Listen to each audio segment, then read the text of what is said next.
Assalamualaikum warahmatullahi wabarakatuh. Selamat pagi yang terhormat Mbak Aca, Caca, dan Mbak Indah selaku asisten praktikum mata kuliah bersama diferensial dan teman-teman yang berbagi.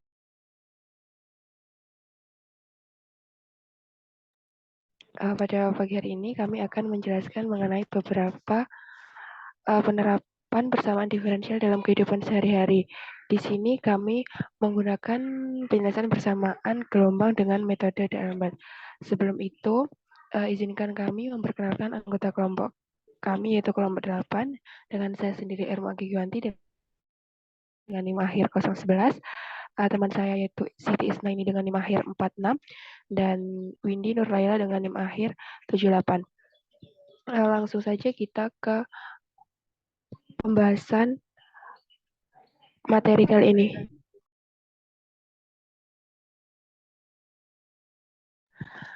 Oke, yaitu yang pertama ada persamaan gelombang dengan metode D'Alembert. Metode D'Alembert merupakan metode yang digunakan oleh John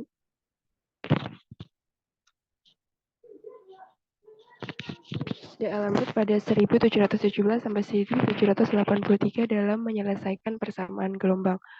Dalam metodenya digunakan variabel bebas baru yang diperoleh dari karakteristik persamaan diferensial parsial.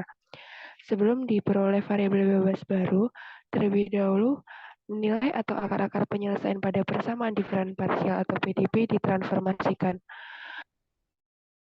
Hasil transformasi dari PDP dalam Q dan eta disebut bentuk kanopik atau standar dari PDP. Nah, misal UXT menyatakan besarnya simpangan dari posisi timbang pada titik X dan pada waktu T serta T1 dan T2 adalah tegangan di kedua titik ujung dari bagian kecil tersebut. Karena tidak ada gerakan dalam arah horizontal, berarti komponen horizontal tegangan ini adalah konstan. Nah, dari penjelasan di atas dapat kita lihat bahwa gambarnya dapat dilihat seperti gambar di bawahnya. Selanjutnya, kita langsung ke arah programnya. Pertama, kita menggunakan syntax restart. Ini syntax restart berfungsi untuk menghapus seluruh memori persamaan yang telah dituliskan sebelumnya agar tidak tercampur dengan persamaan yang akan dituliskan selanjutnya. Kemudian ada with PDEtors yang berfungsi untuk memanggil package untuk menyelesaikan persamaan serta mencari solusinya. Kemudian ada persamaan yaitu T1 kali cos alpha sama dengan T2 kali cos beta sama dengan T sama dengan konstan.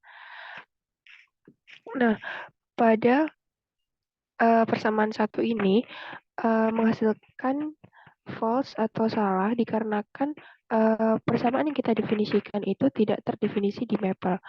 Nah, pada persamaan satu ini berfungsi untuk menyatakan besar simpangan dari posisi setimbang pada titik X dan waktu serta T1 dan T2 adalah tegangan di kedua titik ujung dari bagian kecil tersebut. Dalam hal ini tidak ada gerak dalam arah horizontal, berarti komponen horizontal tegangan ini konstan. Nah, selanjutnya, pada arah vertikal terdapat dua gaya, yaitu komponen vertikal min T1 sin alfa dan dari T1 dan T2 sin beta dari T2. Nah, tanda minus di sini berarti bahwa komponen tersebut itu mengarah ke bawah. Nah, sebaliknya jika arahnya itu plus berarti mengarah ke atas. Berdasarkan asumsi ketiga bahwa V seimbang dengan delta X, maka besarnya massa senar M adalah hasil kali antara massa jenis senar atau rho dengan panjang penampang senar delta X. Nah, dari penjelasan tersebut, kita dapat menuliskan rumus yaitu massa sama dengan rho kali delta X yang merupakan massa senar didapatkan dari massa jenis senar diberikan dengan panjang penampang senar. Menurut hukum 2 Newton, resultan gaya sama dengan massa, yaitu massa yang telah didefinisikan, rho kali delta X dikali percepatannya yang dihitung pada suatu titik di daerah X dan X plus delta X. Sehingga didapatkan T2 kali sin beta min T1 sin alfa sama dengan rho kali delta X turunan U terhadap T sebanyak 2 kali. Nah, pada persamaan 3 ini berfungsi untuk menghitung besar tegangan dengan resultan gaya sama dengan massa dikali percepatannya. Dalam hal ini dihitung pada satu titik daerah X dan X plus delta X-nya. Nah, dari persamaan 3 dan 1 yang telah diperoleh tadi, kita mendapatkan yaitu T2 kali sin beta per T2 kali cos beta dikurangi T1 kali sin alfa per T1 kali cos alfa sama dengan rho kali delta X per T kali turunan U terhadap T sebanyak 2 kali. Nah, di sini ini berfungsi untuk mensubstitusikan persamaan 3 dan persamaan 1 yang telah didefinisikan sebelumnya. Nah, pada ruas kiri itu menghasilkan 0. Mengapa? Karena T2 kali sin beta per T2 kali cos beta itu menghasilkan nilai tan. Nah, pada T2 itu menghasilkan nilai tan dan pada T1 juga menghasilkan nilai tan. Sehingga jika dikurangkan akan menghasilkan 0. Nah, dan sedangkan pada ruas kanan itu akan nilainya akan tetap sama. Kemudian dari persamaan 4 dapat dijadikan lebih sederhana lagi yaitu seperti yang sudah saya bilang tadi, sin per cos tadi akan menghasilkan tan beta min tan alfa sama dengan rho kali delta X per T turunan dari U terhadap T sebanyak 2 kali. Nah, akan diperoleh penyederhanaan seperti pada persamaan 5. Kemudian nilai tan alfa merupakan kemiringan kurva senar di titik X dan tan beta merupakan kemiringan kurva senar di titik X plus delta X. Sehingga kita dapat menghasilkan tan alfa sama dengan du per du X U X Y X dan tan beta sama du per du X U X Y X plus delta X, di mana untuk menyatakan kemiringan kurva senar, di mana tan alfa itu merupakan kemiringan kurva senar di titik X dan tan beta itu merupakan kemiringan kurva di titik X plus delta X yang menghasilkan dari pemisahan itu akan menghasilkan tan alfa sama dengan 0 dan tan beta sama dengan 0. Kemudian pembagian dari persamaan 6 dengan delta X ini menghasilkan nilai yaitu 1 per delta X buka kurung du per du X U X T dengan kurva kemiringan X plus delta X dikurangi du per du X U, X, T dengan kurva kemiringan X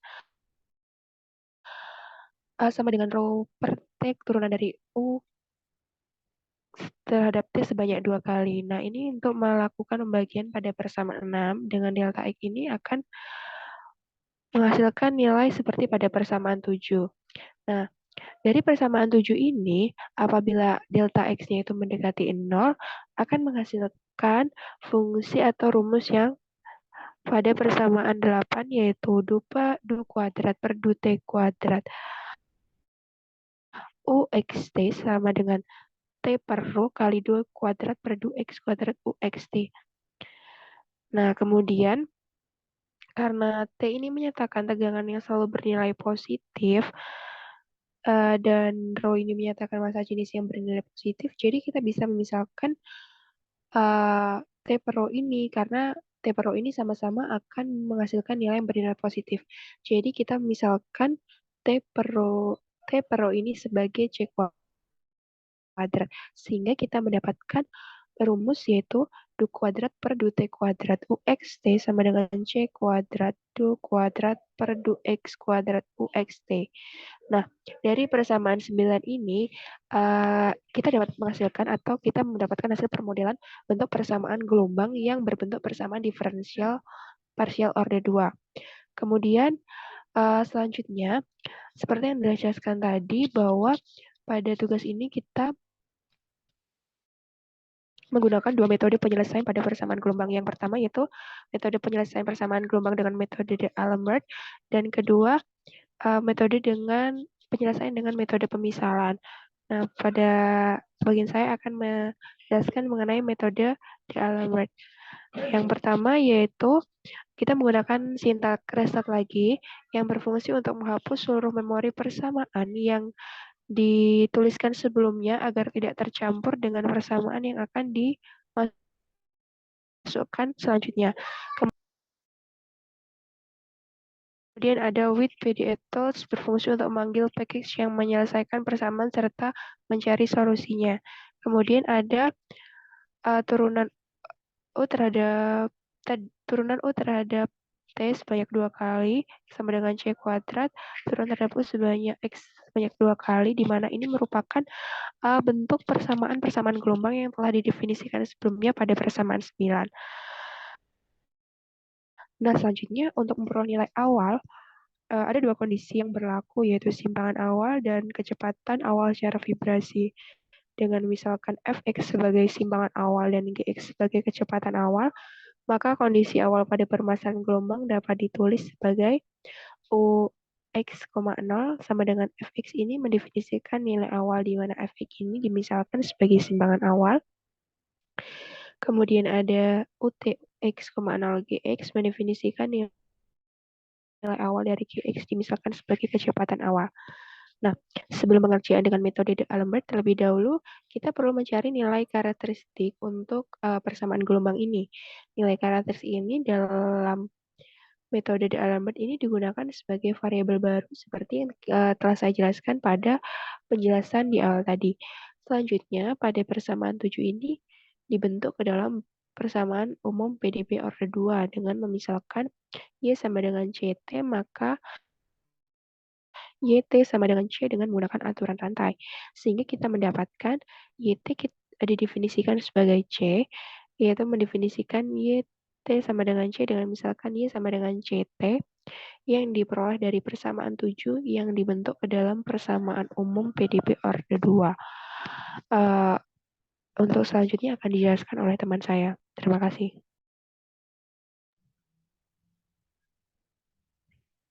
Baik, untuk selanjutnya yaitu UT didefinisikan sebagai bentuk perkalian dari UY dengan YT yang telah didefinisikan sebelumnya pada persamaan 13, sehingga diperoleh pada persamaan 14 yaitu UT sama dengan UYC.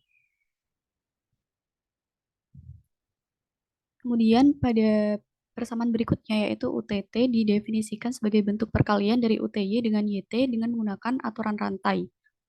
Sehingga akan didapatkan pada persamaan 15 yaitu UTT sama dengan UYCY C atau sama dengan C kuadrat UYY. Kemudian mensubstitusikan persamaan 15 ke persamaan UTT sama dengan UXX yang kemudian akan didapatkan pada persamaan 16 yaitu C kuadrat UYY sama dengan C kuadrat UXX.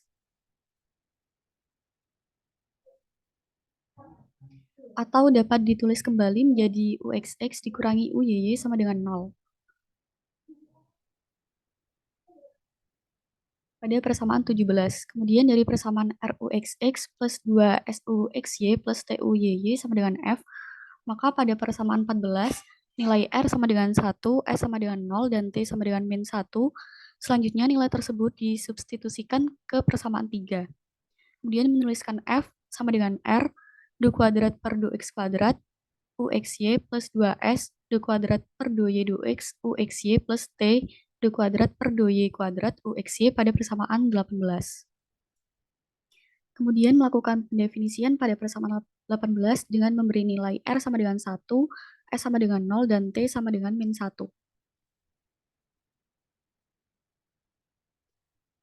Kemudian menurunkan Y terhadap X sama dengan S plus minus akar S kuadrat dikurangi R dikali T per R yang merupakan substitusi ke dalam persamaan 3. Hasil dari persamaan 20 ini menghasilkan turunan Y terhadap X dengan nilai plus minus 1. Seperti persamaan 20. Dengan demikian, persamaan 20 memiliki dua akar real yaitu dy per dx sama dengan 1 atau dy per dx sama dengan min 1. Ini berarti dy sama dengan min dx atau dy sama dengan dx dengan mengintegralkan kedua nilai akar-akar penyelesaian tersebut, maka akan diperoleh dua nilai karakteristik yaitu x plus c dikali t sama dengan c1. Seperti pada persamaan 21 di mana ini merupakan nilai karakteristik yang diperoleh dari hasil mengintegralkan kedua nilai akar-akar pada persamaan 20. Kemudian pada baris selanjutnya yaitu X dikurangi C dikali T sama dengan C2 yang merupakan nilai karakteristik yang diperoleh dari hasil mengintegralkan kedua nilai akar-akar pada persamaan 20. Kemudian karakteristik inilah yang selanjutnya digunakan dalam metode D'Alembert sebagai variabel bebas baru. Dari persamaan 21 dan 22 dapat dituliskan variabel bebas baru yaitu C sama dengan X plus C dikali T. Ini merupakan definisi dari variabel bebas dari persamaan 20. Selanjutnya, eta sama dengan X dikurangi C dikali T untuk mendefinisikan variabel bebas dari persamaan 21. Kemudian persamaan 23 dan 24 diturunkan terhadap X. Sehingga diperoleh yang pertama yaitu hasil turunan dari persamaan 23 terhadap X yaitu 1 pada persamaan 25. Selanjutnya, hasil turunan dari persamaan 24 terhadap X yaitu 1 seperti pada persamaan 26. Dengan menggunakan aturan rantai karena UXT suatu fungsi dari C dan eta, maka diperoleh 2 kuadrat per 2X kuadrat UXT sama dengan 2 kuadrat per 2C kuadrat UC eta plus 2 kuadrat per 2C 2 eta UC eta plus 2 kuadrat per 2 eta kuadrat UC eta pada persamaan 27. Kemudian turunan dari persamaan 23 dan 24 diturunkan terhadap T, yaitu turunan dari X plus C dikali T terhadap T yang menghasilkan C pada persamaan 28. Kemudian menurunkan persamaan 24 yaitu X dikurangi C dikali T terhadap T menghasilkan negatif C pada persamaan 29. Selanjutnya dengan menggunakan metode aturan rantai diperoleh D kuadrat per 2T kuadrat UXT sama dengan C kuadrat 2 kuadrat per 2C kuadrat UC eta dikurangi 2 kuadrat per 2C 2 eta UC eta plus 2 kuadrat per 2 eta kuadrat UC eta. Kemudian mensubstitusikan persamaan 27 dan persamaan 30 ke dalam persamaan UTT sama dengan UXX.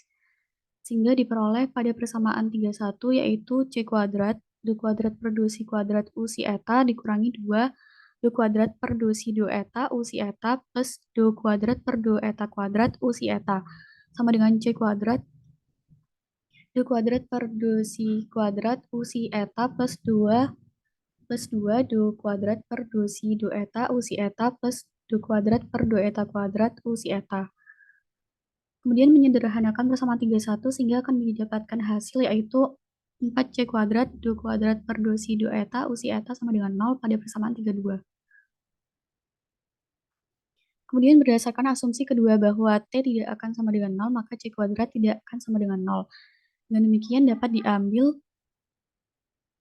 kemudian menuliskan 2 kuadrat per 2C 2 eta UC eta sama dengan 0 pada persamaan 33. Kemudian mengintegralkan persamaan 33 terhadap eta, sehingga menuliskannya pada persamaan 34 yaitu integral 2 kuadrat per 2C 2 eta UC eta 2 d eta sama dengan integral 0 d eta. Kemudian ruas kiri diperoleh 2 per 2C UC eta dan ruas kanan diperoleh suatu fungsi yang tidak memuat eta. Misalkan fungsi tersebut dituliskan menjadi HC, maka hasil integrasi persamaan 34 terhadap C adalah sebagai berikut. Yaitu pada persamaan 35 menuliskan turunan persamaan 34 terhadap C, sehingga menjadi 2 per 2C UC eta sama dengan HC. Dengan HC adalah suatu fungsi dari C, selanjutnya mengintegralkan persamaan 35 terhadap C. Dan pada persamaan 36, bentuk penulisannya yaitu integral 2 per 2C UC eta dC sama dengan integral HC dC. Diperoleh integral dari persamaan 36 yaitu UC eta sama dengan integral HC dC plus C eta pada persamaan 37. Kemudian dengan C eta adalah fungsi dari eta jika hasil integrasi HC terhadap C dimisalkan VC, maka persamaan 37 menjadi UC eta sama dengan VC plus C eta. Kemudian substitusikan nilai C pada persamaan 23 dan nilai eta pada persamaan 24 ke persamaan 38 diperoleh persamaan umum sebagai berikut, yaitu UXT sama dengan VC CT plus X plus C min CT plus X pada persamaan 39.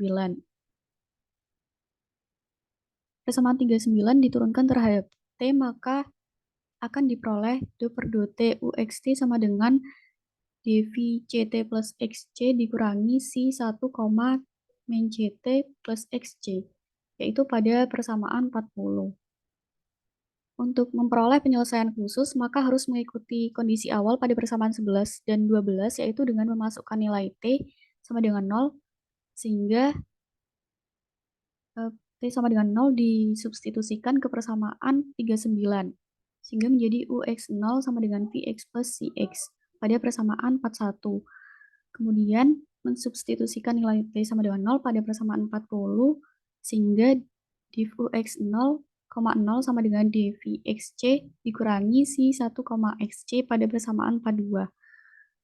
Untuk berikutnya akan dijelaskan oleh teman saya. Selanjutnya untuk persamaan 42 kita integralkan terhadap X sehingga diperoleh yaitu Vx dikurangi Cx sama dengan 1 per C dikalikan integral 0 ke X ds ds plus K seperti pada hasil pada persamaan 43. Nah, dengan mengeliminasi persamaan 41 dan persamaan 43 maka diperoleh yaitu Cx sama dengan setengah Fx ditambah setengah integral 0 ke X gs ds per C ditambah K. Seperti pada persamaan 44. Kemudian kita cari nilai Cx-nya sehingga diperoleh Cx sama dengan setengah Fx min setengah integral 0 ke S gs ds per C dikurangi K. Di mana untuk menentukan nilai Cx ini kita mengeliminasi persamaan 41 dan 43. Kemudian kita substitusikan nilai Vx dan Cx ke dalam persamaan 39 sebagai berikut, yaitu UXT sama dengan setengah F X plus C kali T ditambah setengah 1 per 2 kali C integral 0 ke X plus C kali T gs ds ditambah K ditambah setengah Fx min C kali T dikurangi setengah kali C integral 0 ke X C kali T gs ds dikurangi K, di mana kita definisikan UXT-nya terlebih dahulu, kemudian kita substitusikan nilai Vx dan Cx-nya ke dalam persamaan 39. Nah, nanti hasilnya seperti dalam persamaan 46. Kemudian diperoleh seperti persamaan 47, di mana persamaan 47 ini merupakan penyederhanaan dari persamaan 46. Sehingga persamaan 47 ini merupakan penyelesaian khusus dari persamaan gelombang yang biasa disebut dengan penyelesaian D'Alembert. Nah, kemudian kita masuk ke metode penyelesaian persamaan gelombang menggunakan metode pemisalan, yaitu U sama dengan E pangkat AX plus BY. Untuk caranya yaitu kita definisikan persamaan gelombangnya dulu, yaitu kita definisikan dengan penamaan PDP, yaitu PDP sama dengan do kuadrat per do T kuadrat UXT sama dengan C kuadrat do kuadrat per do X kuadrat UXT seperti pada persamaan 45. Kemudian kita melakukan pemisalan, yaitu dengan memisalkan persamaan gelombang dengan mensubstitusi nilai U sama dengan E pangkat AX plus BY. Nah, nanti hasilnya seperti persamaan 49. Di mana kita substitusikannya menggunakan sintaks subs. Kemudian kita faktorkan persamaan 49 agar menjadi bentuk faktor atau persamaan yang lebih sederhana, yaitu didapatkan hasil C kuadrat kali B kuadrat E AX plus BY A ln E seperti pada persamaan 50. Kemudian kita definisikan nilai A yang diperoleh dari hasil faktor sebelumnya, yaitu yang didapat dari persamaan 50, yaitu A sama dengan 0. Kemudian kita buktikan kebenaran dari nilai A tersebut dengan menggunakan sintaks solve. Nah, di sini di persamaan 52 dihasilkan nilai 0, sehingga terbukti untuk kebenaran dari nilai A. Kemudian kita definisikan kembali pemisalannya, yaitu UXT sama dengan E pangkat AX plus BY. Kemudian kita definisikan kembali persamaan 54 tersebut.